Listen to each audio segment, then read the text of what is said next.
Hello, my name is Dr. Afton Halloran, and today I want to talk about healthy and sustainable diets in the WHO European region. And I'm working at the WHO European Office for the Prevention and Control of Non-Communicable Diseases. I work specifically on issues related to healthy and sustainable diets. So first of all, I just want to start off by saying kind of in describing the basis of our activities around this subject. So back in 2018 and 2019, we had a series of expert meetings to help identify areas where we needed to have either more research, more action, and more involvement from the WHO European region.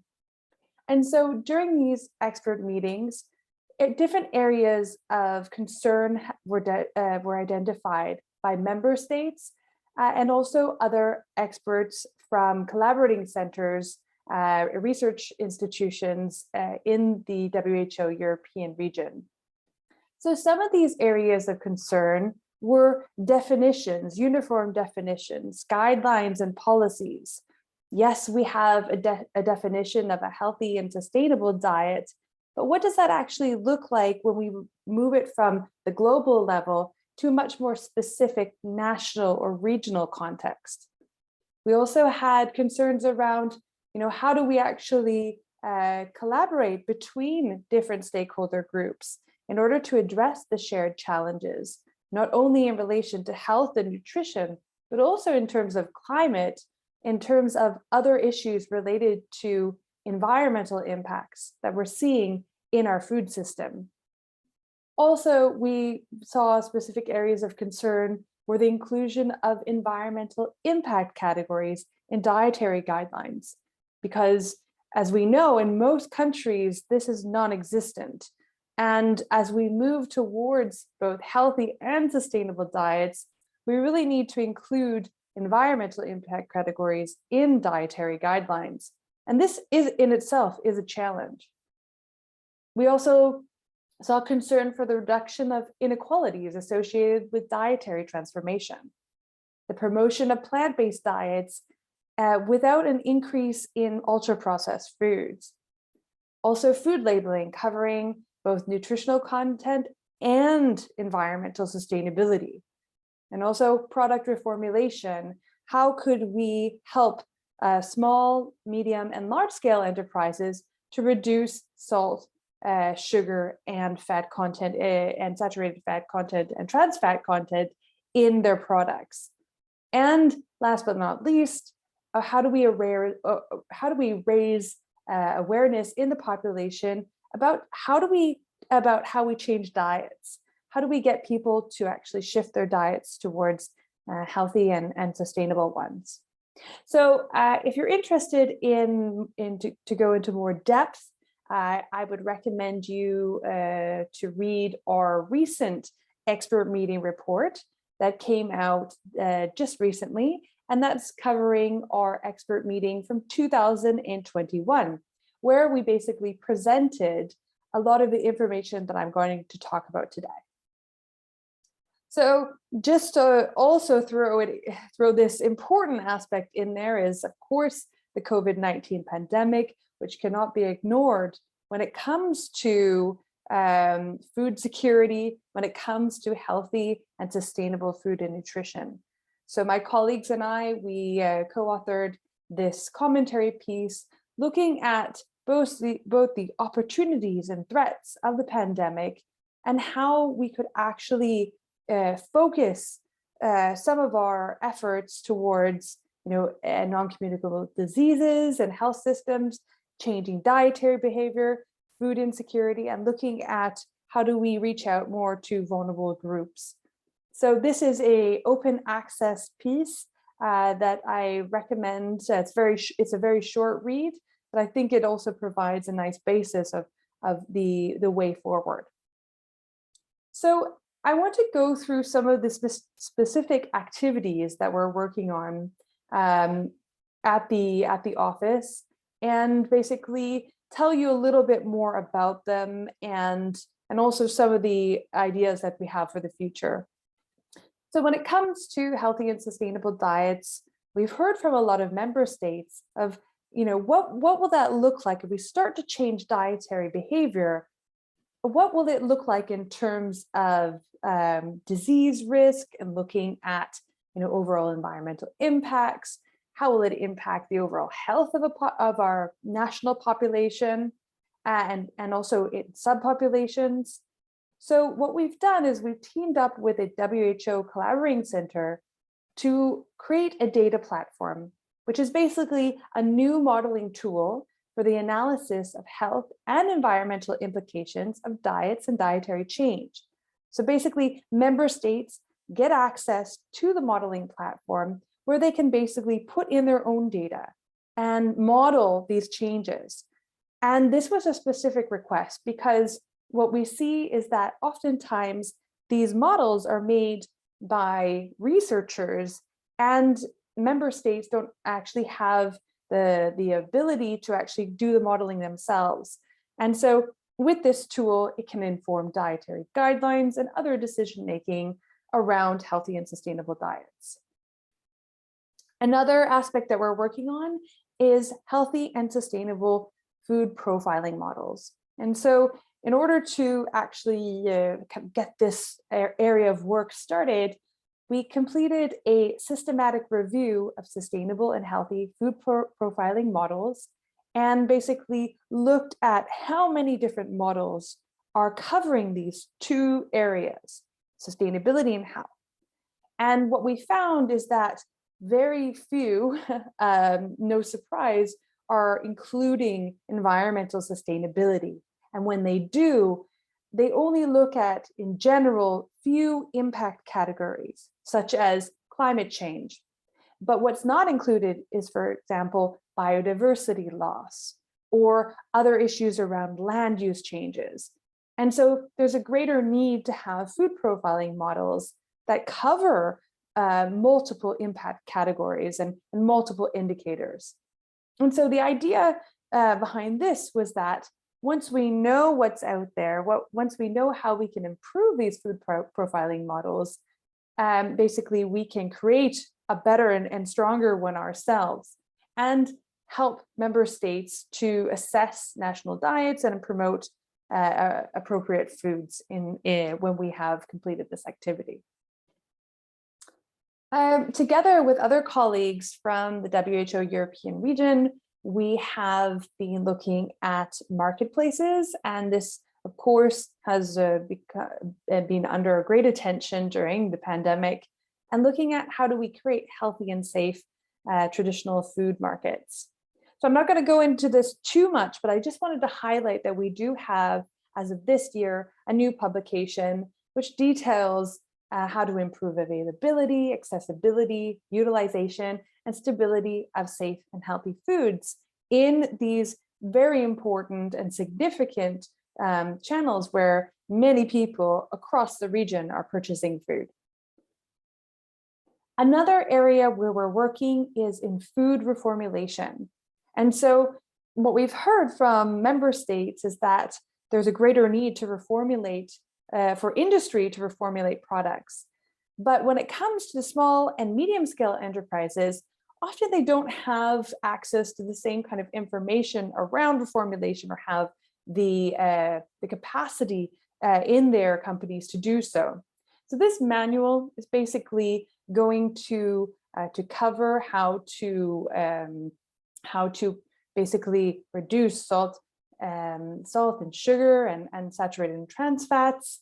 And it will focus on identifying priority food categories and reformulation activities, looking at existing targets and how to develop targets, also looking at guides for high priority food categories, and other kinds of approaches related to monitoring and evaluation, and also kind of creating this general understanding from a food industry perspective of how do you actually implement best practices and how can we work with how do we actually understand the needs of the food industry in order to help them to reformulate food products.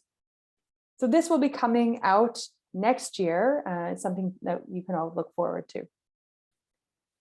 The other activity that we're working on is around food procurement, and this is the development of a manual. So not just healthy food procurement by public institutions, but also healthy and sustainable food procurement in public institutions. And the reason why we're focusing on this area is because we know that public institutions where many people are eating meals, for example, in schools, in hospitals, in government buildings, prisons, many people are consuming meals that are provided by the government. And so when it comes to shaping these meals, yes, they should be healthy, but they can also be environmentally sustainable. And in doing so, by exposing more people to these kinds of meals, it can potentially in turn influence behavior change. And so we see this as a way to reach a larger group of people, but also it's an important policy lever that many different countries are implementing.